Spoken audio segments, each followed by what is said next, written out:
आप सभी मित्रों का स्वागत है, इस्तकबाल है। मैं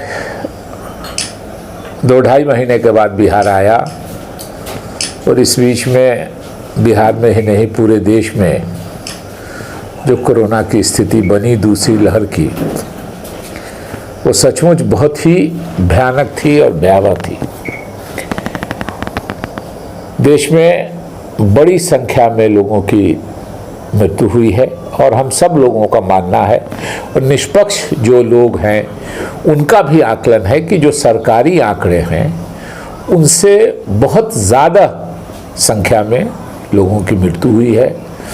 लोग बीमार पड़े हैं और उस बीमारी में शायद ही कोई परिवार, कोई व्यक्ति ऐसा हो जिसके नज़दीक के या दूर के संबंधी या फिर उनके परिवार के इष्ट मित्र में कोई न कोई दुर्घटना नहीं हुई हो। ऐसा परिवार आपको देश में कम मिलेगा। तो स्वाभाविक रूप से उसमें सबसे ज़्यादा जो बड़ी चिंता है कि बहुत से लोगों की ऐसी मृत्यु हो गई है जिसकी रिपोर्ट नहीं हुई है। सरकारी आंकड़ा देश भर में लगभग 4 लाख का है, 3 करोड़ से ज़्यादा लोगों के प्रभावित होने का है और 4 लाख लोगों की मृत्यु का है।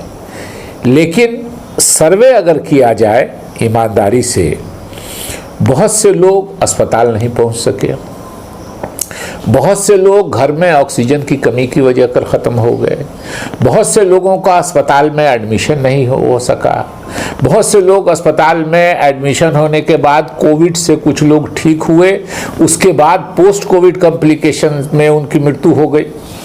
तब उनको रिकॉर्ड, उनका जो सर्टिफिकेट दे रहा है वो कोविड का नहीं दे रहा है।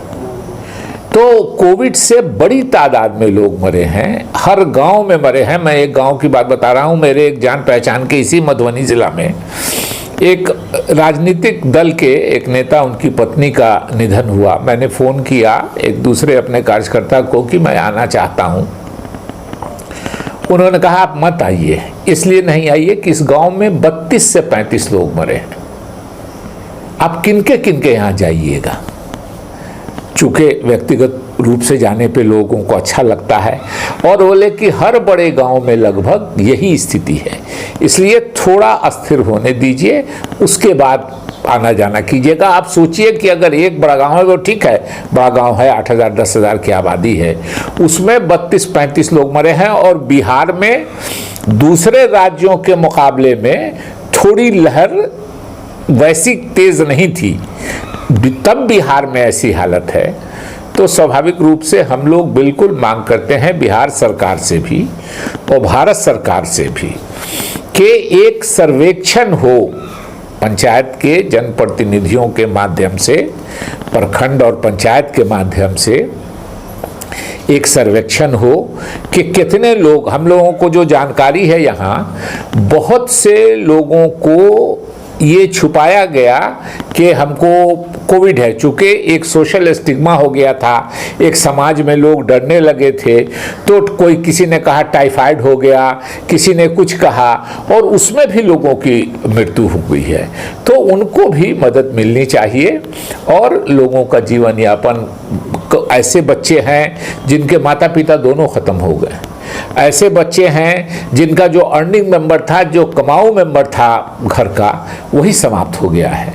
तो स्वाभाविक रूप से एक सर्वे करा के बिहार सरकार को भी और भारत सरकार को भी हर गांव स्तर पर, पंचायत स्तर पर सर्वे करा के, शहरों की तो कुछ रिपोर्टिंग हुई भी है, देहातों की रिपोर्टिंग नहीं हो पाई है ठीक से, इसलिए एक सर्वे करा करके और जो मुआवजा देने की बात है, जो लोगों का रिकॉर्ड है, जिनका नहीं है, उनको भी नए सिरे से सर्वे करवा के, कांग्रेस पार्टी ने भी मांग की है, हम सब मांग करते हैं कि 10 लाख रुपया एक परिवार को दिया जाए जिनके परिवार के अर्निंग मेंबर या जिनके परिवार के सदस्य की मृत्यु हुई है, वो ये हुए हैं। और कोशिश की जाए, तीसरी लहर की बात भी हो रही है और अभी तक दुख की बात यह है कि इस देश की इतनी बड़ी आबादी है, अभी तक 6% से ज़्यादा लोगों को अभी तक दोनों डोज नहीं मिल सका है।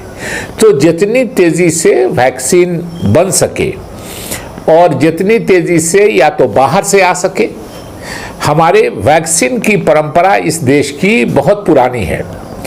वैक्सीन 1948 में टीबी का वैक्सीन बना इस देश में, उसके बाद डिप्थीरिया का वैक्सीन, मीजल्स का, चेचक स्मॉल पॉक्स जिसको कहते हैं उसका, पोलियो का, टेटनस का। तो एक पुरानी परंपरा है इस देश की। और ये दोनों संस्थाएं भी आप लोगों के दिमाग में हो कि जिसने कोविशील्ड बनाया है सीरम इंस्टीट्यूट ऑफ इंडिया, इसका स्थापना 1966 में हुई थी, और जिसने कोवैक्सीन बनाया है भारत बायोटेक, उसकी स्थापना 1996 में हुई थी। तो वैक्सीन की परंपरा हमारे यहाँ नई नहीं है, वैक्सीन की परंपरा हमारे यहाँ पुरानी है। और ये दोनों संस्थाएं भी जो हैं, एक 66 की स्थापित की हुई है कोविशील्ड वाली, और एक 96 की स्थापित की हुई है। इसलिए वैक्सीन पर विश्वास करना चाहिए, हमारे जो साइंटिस्ट हैं उनके काम पर विश्वास करना चाहिए। और दुनिया भर में, और हमको इस बात का गर्व होना चाहिए, वो ठीक है एस्ट्राजेनेका कोविशील्ड वाला वो ऑक्सफोर्ड का फार्मूला है और सब, लेकिन असेंबल हुआ है हमारे यहाँ 177 देशों ने कोविशील्ड लिया है। 177 देशों में कोविशील्ड गया है। कोवैक्सीन 6 देशों में गया है। ब्राजील में कुछ कंट्रोवर्सी हो गई है, वो अलग मामला है। लेकिन लोगों को चाहिए कि जिस वैक्सीन पर भी उनके मन में जो बात बैठी है, जो डॉक्टर के हैं, जो उनकी राय मशवरा हो, जो भी वैक्सीन उनको लेना हो, वैक्सीन और बाहर की भी वैक्सीन आ रही हैं, तो जो भी वैक्सीन उनको लेना हो, लेकिन वैक्सीन ज़रूर लें।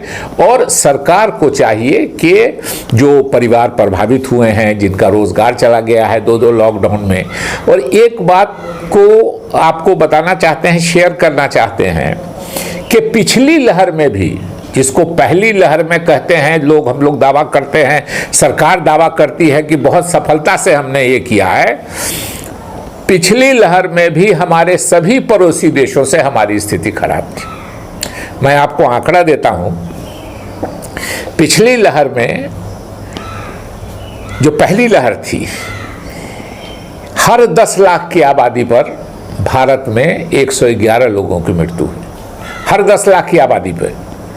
नेपाल में 66 लोगों की मृत्यु हुई, अफगानिस्तान में 61 लोगों की मृत्यु हुई, पाकिस्तान में 53 लोगों की मृत्यु हुई, बांग्लादेश में 49 लोगों की मृत्यु हुई, लंका में 15 लोगों की मृत्यु हुई, और चीन में 3 लोगों की मृत्यु हुई। चीन को छोड़ दीजिए तो बाकी ये जो देश हैं अगल बगल के, इन सबसे अच्छी स्वास्थ्य व्यवस्था हमारे यहाँ है। और इन सभी देशों के इंक्लूडिंग पाकिस्तान, सैकड़ों लोग सालों भर हमारे यहाँ इलाज कराने आते हैं। हमारे यहाँ स्थिति सबसे अच्छी होनी चाहिए थी, लेकिन दुर्भाग्य से पहली लहर में भी हमारा मुकाबला तो हमारे अड़ोसी पड़ोसी देश के, इसलिए कि वातावरण एक है, खान पीन एक है, माहौल एक तरह का है, और उसमें सबसे खराब स्थिति हमारी पहली लहर में भी भारत की थी। दूसरी लहर में तो शायद लगता है कि दुनिया में कहीं किसी की इतनी खराब स्थिति नहीं थी। इसलिए अभी भी समय है, तीसरी लहर की तैयारी करनी चाहिए कि आ जाए। दुनिया के बहुत से साइंटिस्ट्स की ये राय है, भगवान करे, खुदा करे, अल्लाह करे, गॉड करे, वाहे गुरु करे कि ना आवे ये तीसरी लहर, लेकिन कहीं आ गई तो उसकी तैयारी होनी चाहिए। सरकार को इस तरह नहीं सोना चाहिए, राज्य सरकार या भारत सरकार को, जिस तरह पहली से दूसरी लहर के बीच में 2 दिन पहले प्रधानमंत्री ने भाषण किया कि हमने ये विजय पाया और बगैर वैक्सीन के जंग जीत लिया, और 2 दिन के बाद लहर शुरू हो गई। तो स्वाभाविक रूप से लापरवाही जो हुई है केंद्र सरकार और राज्य सरकार से, वो दोहराया नहीं जाए। पूरा गांव सर्वे करके राज्य के और देश के गांव को पंचायत प्रतिनिधियों के माध्यम से, और जो हमारे प्रखंड के लोग हैं, पदाधिकारी हैं, उनसे, और पंचायत के प्रतिनिधियों के माध्यम से सर्वे कराया जाए। हजारों हजार लोग मरे हैं, जिनका नाम रिकॉर्ड में नहीं आया है, उनका पूरा का पूरा परिवार प्रभावित हुआ है। हर मौत वाले परिवार को 10 लाख का मुआवजा दिया जाए और वैक्सीन का मैक्सिमम, धोखे से काम नहीं चलता है। देखिए कैसे देश की जनता को धोखा दिया जाता है। वैक्सीन की कमी है, किसी कारण 6 से 6.5 करोड़ वैक्सीन की डोज आपने विदेश भेज दिया है, भिजवा दिया है, या वो भेज रहा था, उसका कमिटमेंट था, तो आपने दावा किया कि हम सरकार की तरफ से भेज रहे हैं। लेकिन अभी 21 जून को आप लोगों ने, सिर्फ समझाने के लिए, सिर्फ शिकायत नहीं होना चाहिए, एक्सप्लेन करने के लिए कि 21 जून को एक बार आया कि विश्व रिकॉर्ड बना, 80 लाख टीका बना। आपको जान के आश्चर्य होगा कि उससे 10 दिन पहले और उसके 5-6 दिन बाद तक 1 करोड़ 80 लाख एवरेज चीन ने टीका लगाया है, उस दिन भी। और 80 लाख में इन्होंने कहा कि हम विश्व में रिकॉर्ड कर लिया। 12 फरवरी 2012 को 17 करोड़ पोलियो के टीके लगे थे इस देश में, मनमोहन सिंह जी की सरकार में। विश्व रिकॉर्ड उसका नहीं, 80 लाख का विश्व रिकॉर्ड। ये विश्व रिकॉर्ड बना कैसे, ये समझ लीजिए। 3 दिन 4 दिन पहले से जो भाजपा के राज्य थे, उनको अंदर अंदर इंस्ट्रक्शन दिया गया कि आप कम कीजिए डोज देना, और एक दिन सब डोज जमा करके 21 तारीख को एक बार बढ़ा के दीजिए कि हंगामा होगा कि मोदी जी ने के करने से इतना लोग 21 तारीख को दिया है। एक राज्य का हम सिर्फ बता देते हैं आपको कि कैसे इन लोगों ने इस मामले में भी राजनीति की और जाली काम किया। मध्य प्रदेश में 20 जून को, 21 जून को मोदी जी ने डेट दिया था, मध्य प्रदेश में 20 जून को पूरे प्रदेश में, पूरे राज्य में 692 लोगों को टीके लगे। 21 तारीख को, जिस दिन मोदी जी ने डेट दिया था, जमा करके रखा 16,93,000 को लोग लगा। और 22 तारीख जो दूसरा दिन है, उस दिन 4800 लोगों को टीका लगा, एक ही मध्य प्रदेश में। ये 3 दिन लगा करा। सिर्फ लोगों को गुमराह करने से ये बात सामने आ जाती है। इसलिए राज्य सरकार को, मतलब चालाकी करके नहीं, देश के लोगों का मर्म देखते हुए, देश के लोगों की तबाही देखते हुए सुधार करना चाहिए। और जो प्रभावित हुए हैं सचमुच, और इलाज इसका इतना महंगा है, अभी भी टैक्स लिया जा रहा है कोविड के इंस्ट्रूमेंट्स पे, जो कंसंट्रेटर आता है, सांस ऑक्सीजन जिससे निकलता है उसके लिए, और दूसरी के लिए लिया जा रहा है।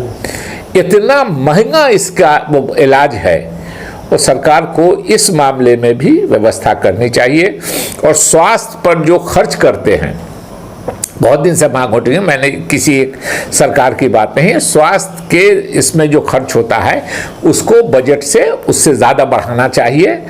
और हमको लगता है कि इस करने से हम लोग, गए हुए जो लोग हैं उनको वापस तो नहीं ला सकते हैं, जो कष्ट और पीड़ा लोगों ने सहा है उसको तो नहीं कर सकते हैं, मगर इस तरह की तैयारी करके कुछ लोगों को उससे बचा सकते हैं, और जो प्रभावित हुए उनको सहायता दे सकते हैं। हम जितने भी लोग इसमें प्रभावित हुए हैं, दिवंगत हुए हैं, उनकी आत्मा की शांति के लिए, उनके रूह के सुकून के लिए भगवान खुदा, गॉड, वाहेगुरु से प्रार्थना करते हैं, दुआ करते हैं, और उम्मीद करते हैं कि हमारा देश, हमारा राज्य और पूरी दुनिया की ये बीमारी है, इससे कम नुकसान लोगों को हो और लोग जल्दी से जल्दी से सुरक्षित हों।